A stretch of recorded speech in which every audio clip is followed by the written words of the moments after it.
warahmatullahi wabarakatuh. Oke, baik teman-teman. Saya di sini sebagai moderator dari kelompok 5 yang bertema tentang pengaruh lembaga informal terhadap hukum, teman-teman. Nah, kalian pernah dengar gak sih teman-teman? Ada sebuah kasus di mana penyelesaian masalahnya itu di luar pengadilan. Nah, itu merupakan salah satu contoh bagaimana peran lembaga informal sangat berpengaruh terhadap sistem hukum kita di Indonesia, teman-teman. Baik teman-teman, tanpa berbulan-bulan lagi, mari kita saksikan pembahasan yang akan disampaikan oleh presentator pada siang kali ini. Nah, kalian tahu nggak sih apa itu lembaga informal? Jadi, lembaga informal itu adalah lembaga yang terbentuk dari nilai, norma, kebiasaan, serta praktik sosial yang ada di masyarakat. Contoh dari lembaga informal ada 3. Pertama ada lembaga adat, kedua lembaga agama, dan ketiga lembaga kemasyarakatan. Pertama, lembaga adat. Lembaga adat mulai hukum adat menjadi kerangka informal yang menetapkan hak dan kewajiban bagi masyarakat adat, lalu menetapkan tata kehidupan bagi masyarakat adat sampai penyelesaian sengketanya. Yang kedua, lembaga agama, di mana lembaga agama ini dia terbentuk dari nilai dan ajaran agama yang diajarkan di masyarakat sehingga menimbulkan persepsi mengenai apa yang baik dan buruk, mana yang benar dan salah, yang seringkali menjadi dasar bagi penerapan hukum formal. Nah, yang ketiga adalah lembaga kemasyarakatan. RT, RW, Karang Taruna, serta tokoh agama atau tokoh adat sering menjadi mediator pertama dalam penyelesaian konflik di tingkat akar rumput. Nah, lembaga informal ini memiliki peran penting loh teman-teman. Yang pertama ada mekanisme penyelesaian sengketa alternatif. Dalam banyak kasus, masyarakat lebih sering menggunakan jalur informal, yaitu dengan cara musyawarah atau mufakat dibandingkan dengan penyelesaian sengketa melalui jalur pengadilan, karena dinilai bahwa jalur pengadilan akan sangat ribet dalam mengurusnya. Yang kedua, yaitu mempengaruhi efektivitas hukum formal. Jika hukum formal bertentangan dengan nilai-nilai dan keyakinan yang dipegang teguh oleh lembaga informal di masyarakat, maka hukum formal akan sangat sulit diterima oleh masyarakat itu sendiri. Yang ketiga, yaitu mengisi kekosongan dan kekurangan lembaga formal. Hukum formal seringkali tidak dapat menjangkau seluruh aspek kehidupan masyarakat yang dinamis. Oleh karena itu, lahirlah lembaga informal yang mengisi kekosongan tersebut dengan menyediakan aturan-aturan yang praktis yang dapat diaplikasikan pada kehidupan masyarakat. Sekarang kita akan membahas tentang kontribusi dari lembaga informal tersebut. Pertama ada lembaga adat. Lembaga adat tentunya berkontribusi besar dalam penegakan hukum di masyarakat Indonesia melalui mekanisme penyelesaian musyawarah untuk mufakat. Yang tentunya hal ini sejalan dengan konsep restoratif justice, di mana konsep tersebut itu memfokuskan pada pemulihan hubungan sosial dan juga keseimbangan masyarakat. Nah, yang kedua ada lembaga agama. Lembaga agama melalui pemuka agama sering berkontribusi sebagai mediator untuk dapat menyelesaikan konflik di masyarakat.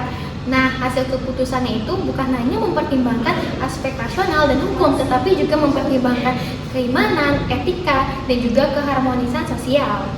Nah, selain itu ada lembaga kemasyarakatan atau tokoh masyarakat seperti rukun tetangga atau RT, rukun warga atau RW, Karang Taruna, dan tokoh adat atau agama sebagai mediator untuk menyelesaikan konflik di masyarakat. Selain itu, kontribusi dari lembaga kemasyarakatan dan tokoh masyarakat ini juga sebagai koordinator antar warga dan juga jembatan aspirasi dari masyarakat ke pemerintah daerah.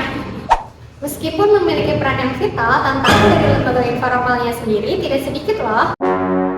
Yang pertama ini adalah lembaga adat, di mana lembaga adat ini seringkali bentrok dengan hukum nasional, dan tantangan yang terbesarnya itu adalah banyak keputusan adat yang seringkali tidak diakui secara formal. Yang kedua adalah lembaga agama, di mana tantangannya ini adalah tentang keragaman tafsir, di mana beberapa tafsir ini bisa memberikan nilai penerapan agama yang inkonsisten dalam hukum.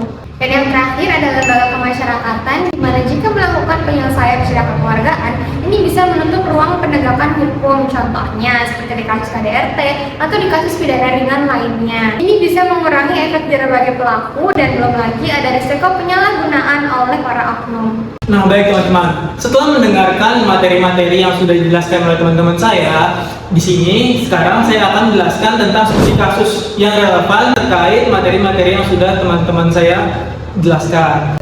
Nah teman-teman, pada studi kasus kali ini saya akan menjelaskan tentang sengketa tanah ulayat suku Ngalun versus Pemda Pegunungan Bintang, teman-teman. Nah, di dalam kasus ini Pemda dari Pegunungan Bintang ingin melakukan pembangunan, teman-teman. terhadap tanah ulayat milik suku Malung. Namun, pembangunan ini tanpa melibatkan musyawarah dari suku Malung itu sendiri, teman-teman. Nah, bagaimana akibatnya? Akibatnya adalah penolakan-penolakan atas pembangunan-pembangunan yang akan dilakukan Pemda tersebut. Suku Malung dalam keputusan lembaga adatnya itu dengan tegas menolak pembangunan ini, teman-teman. Namun, keputusan dari lembaga adat suku Malung itu sendiri tidak memiliki kekuatan hukum nasional secara mengikat, teman-teman. Akibatnya, sampai sekarang masih terjadi konflik-konflik antara Pemda dan suku Malung itu sendiri, teman-teman. Kasus ini menggambarkan secara jelas tantangan hukum adat dalam sistem hukum nasional. Penyelesaian kasus ini berjalan sangat lambat karena lembaga adat tidak memiliki kekuatan eksekutorial, sehingga seringkali memicu ketegangan antara masyarakat adat dan aparat pemerintah. Nah, jadi teman-teman, intinya lembaga informal hukum-hukum ini sangat penting karena lembaga informal ini melengkapi kekurangan-kekurangan yang terjadi pada lembaga formal kita. Namun, ketidaksinkronan antara lembaga informal dan formal sangat-sangat mempengaruhi penerapannya di dalam masyarakat. Contohnya seperti tadi tentang masyarakat adat versus pemerintah. Hal-hal tersebut sangat-sangat mungkin terjadi karena ketidaksinkronan antar kedua lembaga ini, teman-teman.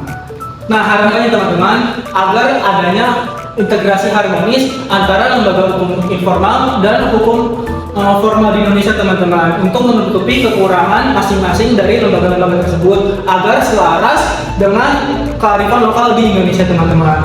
Cukup sekian yang kelompok kami dapat sampaikan, kurang lebihnya mohon maaf. Wabillahi taufiq wal hidayah. Wassalamualaikum warahmatullahi wabarakatuh.